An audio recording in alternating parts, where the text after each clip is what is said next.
सलाम, नमस्कार, आदाब अर्ज है। आप देख रहे हैं आपकी आवाज 110। मैं हूं आपका मेजबान अली अहमद। उम्मीद है आप सब खैरियत से होंगे। अगर आपने अब तक चैनल सब्सक्राइब नहीं किया है तो जरूर कर लें और बेल आइकन दबाएं ताकि हर नई खबर सबसे पहले आप तक पहुंचे।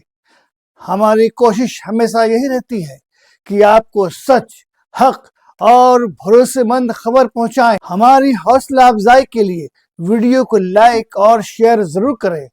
रब, अल्लाह, ईश्वर जिसे आप मानते हैं वो आपको सलामत रखे। शुक्रिया। पूरा वीडियो आखिरी तक देखिएगा क्योंकि सच्चाई आधी छोड़ देने का मतलब है किसी और के झूठ को पूरा मौका देना। यहाँ बात सिर्फ खबर की नहीं, सच को रूह तक पहुंचाने की होती है। जहां सवाल सत्ता की चौखट पर भी उतनी ही मजबूती से रखी जाती है जितनी मजबूती से गरीब की आवाज उठाई जाती है। भारत में हम दिन रात ढोल पीटते रहते हैं कि लोकतंत्र यानी जमहूरियत यहीं पैदा हुआ, जमहूरियत की इब्तिदा यहीं से हुआ, दुनिया का सबसे बड़ा लोकतंत्र हम ही हैं। लेकिन इस ढोल के पीछे जो खामोशी दबाई जाती है वो आज हम आपके सामने लाने जा रहे हैं। सवाल ये है, क्या लोकतंत्र, जमहूरियत सिर्फ एक नारा रह गया है या वाकई इस देश में सवाल पूछने की जगह बची हुई है? दोस्तों, आज बात सिर्फ एक मुलाकात की नहीं, आज बात है लोकतंत्र की असली मायने की। और सवाल यह है कि क्या वाकई भारत उस मुकाम पर है जहां लोकतंत्र की रूह जिंदा रहती है? अमेरिका में डोनाल्ड ट्रंप और न्यूयॉर्क के नवनिर्वाचित मेयर जोहरान अमदानी दोनों एक दूसरे के घोर राजनीतिक विरोधी माने जाते हैं। चुनाव में एक दूसरे पर जमकर तंज, इल्जाम, कटाक्ष सब हुआ। ममदानी ट्रंप को फासिस्ट कहते रहे और ट्रंप खुलेआम उन्हें कम्युनिस्ट मेयर सन की ना जाने क्या क्या बोलते रहे। न्यूयॉर्क के मेयर बने जोहरान अमदानी एक प्रगतिशील मुस्लिम प्रवासी जो ट्रंप के घोर विरोधी हैं। ममदानी चुनाव में कहते रहे, मैं ट्रंप के लिए बुरा सपना हूं। ट्रंप उन्हें कहते रहे, माय लिटिल कम्युनिस्ट मेयर, सन की कम्युनिस्ट, अरेस्ट करा देना चाहिए। मगर चुनाव खत्म हुआ, मुलाकात हुई और व्हाइट हाउस में खड़े होकर दोनों ने सहयोग की बात की। ममदानी ने खुलेआम चुनाव के दौरान कहा, हम यानी कि मैं ट्रंप जैसे हर डोनाल्ड ट्रंप से हिसाब लेंगे जो किराएदारों को लूट कर मुनाफा कमाते हैं। फिर भी ट्रंप ने कहा, मैं चाहता हूं न्यूयॉर्क के आम लोगों के लिए ज्यादा घर बने। ममदानी से इस बात पर सहमत हूं। सोचिए, चुनाव में गाली, मुलाकात में तालमेल, इसे कहते हैं लोकतंत्र, इसे कहते हैं जमहूरियत। लेकिन जब प्रेस के सामने दोनों व्हाइट हाउस में बैठे हैं तो मंजर कुछ और ही होता है। प्रेस ने पूछा, क्या अब भी ट्रंप को फासिस्ट मानते हैं? ममदानी ने बिना झिझक कहा, हाँ, मेरी राय आज भी वही है। और ट्रंप मुस्कुराकर जवाब देते हैं, कहो, हाँ कह दो, मुझे कोई इतराज नहीं।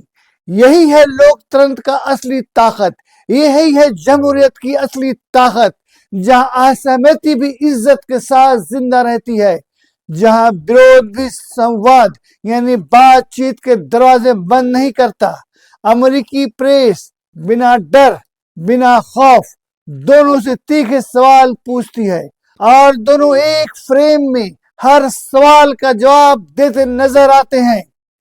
और ठीक उसी वक्त अमेरिकी प्रेस का वो सवाल आया जिसने पूरे माहौल को सन्न कर दिया। एक पत्रकार ने ट्रंप की मौजूदगी में जोहरान अमदानी से सीधा पूछा, आपने अमेरिकी सरकार पर गाजा में नरसंहार, जेनोसाइड का इल्जाम क्यों लगाया? जबकि राष्ट्रपति ट्रंप खुद शांति की बात कर रहे हैं। लेकिन ममदानी ना घबराए, ना हिचके, पूरे इत्मीनान से बोले, मैंने नरसंहार का आरोप इजरायली सरकार की कार्रवाइयों पर लगाया है और यह भी कहा है कि अमेरिकी सरकार उस नीति का समर्थन कर रही है। मैं सच बोलने से पीछे नहीं हटूंगा, क्योंकि सच बोलना मेरी जिम्मेदारी है। यानी मसला फिलिस्तीन का हो, न्याय का हो या इंसानियत का, ममदानी के लिए सच को सच कहना जुर्म नहीं, फर्ज है। Mamdani, you accused the US government of committing genocide in Gaza while President Trump was working on peace. Why that? I've spoken about the Israeli government committing genocide, and I've spoken about our government funding it. And I shared with the president in our meeting about the concern that many New Yorkers have of wanting their tax dollars to go towards the benefit of New Yorkers and their ability to afford basic dignity. And what we see right now is we're in the 9th consecutive year of more than 100,000 school children being homeless in our city. अब सवाल हमारे मुल्क का, भारत का, क्या आपने कभी ऐसा नजारा भारत में देखा जहां प्रधानमंत्री नरेंद्र मोदी और प्रतिपक्ष के नेता राहुल गांधी एक साथ खुले मंच पर प्रेस के सामने बैठे और हर पत्रकार को सवाल पूछने की पूरी आजादी हो? भारत में ऐसा क्यों नहीं हो सकता? क्या भारत में राहुल गांधी प्रधानमंत्री के सामने बिल्कुल इसी तरह चुनाव आयोग, वोटिंग, ईवीएम कानूनों पर सवाल उठा सकते हैं और प्रधानमंत्री कहें जो कहना है कहिए, लोकतंत्र सवालों से चलता है? क्या ऐसा होगा? या भारत का लोकतंत्र यानी जमहूरियत गली मोहल्ले की लड़ाई बनकर रह गई है, जहां संवैधानिक संस्थाएं डरपोक और कमजोर नजर आती है? क्या 5000 साल पुराना सभ्यता 5 मिनट की प्रेस कॉन्फ्रेंस में ढह जाएगी? क्या दो पार्टियों का वजूद मिट जाएगा? क्या दो नेताओं का राजनीतिक भविष्य खत्म हो जाएगा? नहीं, सिर्फ फर्क इतना है, अमेरिका सवालों से चलता है और भारत सवालों से डरता है। 12 साल हो चुके हैं, लेकिन प्रधानमंत्री अब तक एक भी ओपन अनस्क्रिप्ट विपक्ष के साथ बैठकर की गई प्रेस कॉन्फ्रेंस में नजर नहीं आए। 140 करोड़ की आबादी वाले देश में लोकतंत्र का ढोल बहुत बजता है, लेकिन संवाद यानी बातचीत जैसे किसी बयान में खो गया है। अमेरिका में प्रेस भी बेखौफ है, सवाल तीखे, जवाब दो टुक। अमेरिका में प्रेस दोनों से सख्त सवाल करती है और दोनों सामने बैठकर जवाब भी देते हैं। अमेरिका में ट्रंप पहले कार्यकाल में सिर्फ 100 दिन में 27 प्रेस कॉन्फ्रेंस किया, अगले दूसरे कार्यकाल में 100 दिनों में 130 प्रेस कॉन्फ्रेंस। ओबामा और क्लिंटन भी यही परंपरा निभाते रहे। अब सवाल, क्या भारत में ऐसा मुमकिन है? क्या आपने कभी सोचा, क्या भारत के प्रधानमंत्री नरेंद्र मोदी और नेता प्रतिपक्ष राहुल गांधी एक साथ बैठकर एक ही स्टेज पर सबके सामने ओपन प्रेस कॉन्फ्रेंस कर सकते हैं, जहां हर पत्रकार को सवाल पूछने की पूरी आजादी हो? पिछले 12 बरस में सत्ता में बैठे प्रधानमंत्री अब तक ऐसे किसी ओपन प्रेस कॉन्फ्रेंस में नजर नहीं आए। सवाल पूछने का हक ही धीरे धीरे एंटी नेशनल का टैग बनने लगा है, यानी जो सत्ता से सवाल पूछे उसे देशद्रोही कह दिया जाता है।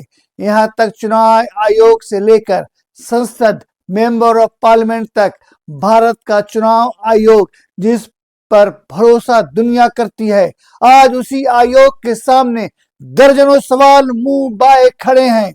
और सबसे दर्दनाक बात यह है कि आयोग से सवाल पूछना अब लोकतंत्र पर हमला माना जाता है। राहुल गांधी चुनाव आयोग पर सवाल उठाते हैं तो राजनीतिक गलियारों से पत्र लिखने वाली टीमें उतर आती हैं और कहा जाता है कि आप लोकतंत्र को चोट पहुंचा रहे हैं। लेकिन भाई, सवाल पूछना लोकतंत्र को चोट नहीं, बल्कि लोकतंत्र को जिंदा रखने की सबसे बड़ी जरिया है। विपक्ष की आवाज दबाने के नए फॉर्मूले निकल रहे हैं। क्या कभी ऐसा हो पाया है कि भारत का विपक्ष प्रधानमंत्री के सामने बैठकर चुनाव प्रक्रिया पर सवाल उठाए? क्या हो जाता अगर राहुल गांधी प्रधानमंत्री के सामने बैठकर कहते, मैं वोट चोरों के आरोपों पर कायम हूं, मेरे पास सबूत हैं। आयोग ने वीडियो फुटेज तक नहीं दिए क्योंकि प्रधानमंत्री ने कानून बदल दिए। अब चुनाव आयोग पर कोई केस नहीं हो सकता। आज तक भारत के तमाम चुनाव आयुक्त इस कानून के बिना ही काम करते रहते थे। अब ऐसा क्या हो गया कि उन्हें मुकदमों से बचाने के लिए कानून बनाया गया? अब अचानक चुनाव आयोग को बचाने की जरूरत क्यों पड़ आई? क्या इसलिए कि सवाल ही ना पूछे जाएं? क्या भारत में यह मुमकिन है कि प्रेस के सामने राहुल गांधी या प्रधानमंत्री मोदी एक ही टेबल में बैठकर आमने सामने बहस करें? क्या प्रधानमंत्री कहेंगे, कहो राहुल जी अपनी बात पूरी करो?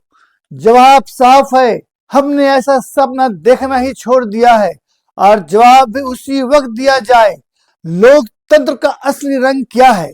क्या लोकतंत्र वही है जिसमें इतनी तंगदिली हो कि आलोचना भी बर्दाश्त न की जाए, या लोकतंत्र है जिसमें सत्ता और विपक्ष दोनों सवालों का सामना करें, मतभेद के साथ भी मुलाकात कायम रखें और जनता को सच बताने का हौसला दिखाएं? अमेरिका में ट्रंप ममदानी मुलाकात ने यह मिसाल रखी है कि विरोध और मुतालिबा भी एक लोकतांत्रिक तहजीब का हिस्सा होता है। क्या भारत इसे कभी अपनाएगा या हमारा लोकतंत्र बस शोर, प्रचार और तालियों की भीड़ में अपना असली चेहरा खोता जा रहा है? सवाल वहीं पूछे जाते हैं जहां ताकत बैठी होती है और जवाब भी वहीं से मांगे जाते हैं। आज भी हमने वही किया, सच बोला, चाहे किसी को कितना भी भारी क्यों ना पड़े। सवाल वही उठते हैं जहां सत्ता खामोश हो जाती है। आज भी हमने वही किया है, सवाल उठाए हैं, सच कहा है और वही कहा है जो देश के लोग सालों से सुनना चाहते हैं। जहां डर की जंजीरें टूटती है और सच की आवाज सबसे ऊंची होती है। मैं हूं अली अहमद और आप देख रहे थे आपकी आवाज 110, जहां ना हम झुकते हैं ना बिकते हैं, बस सच बोलते हैं, चाहे सर ही कलम क्यों ना हो जाए। खुदा हाफिज, खुदा निगहबान और देश के हर शहरी को मेरा सलाम। जय हिंद।